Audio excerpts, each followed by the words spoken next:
Today in our kitchen we are making a train cake. We've already made the cake. We're just frosting it today.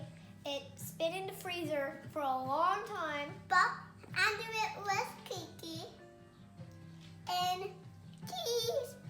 And then I'm doing with pink red frosting.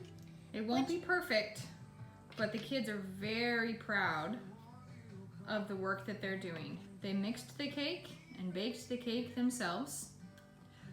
With a little help from Mommy. Mommy today also mixed the frosting with white frosting so it would be easier to spread. Chocolate frosting is delicious.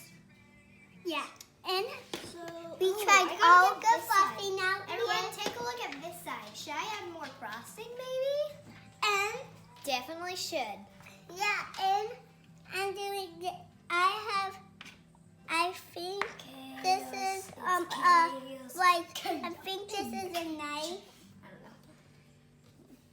don't know. Let's cover the sides so they look pretty.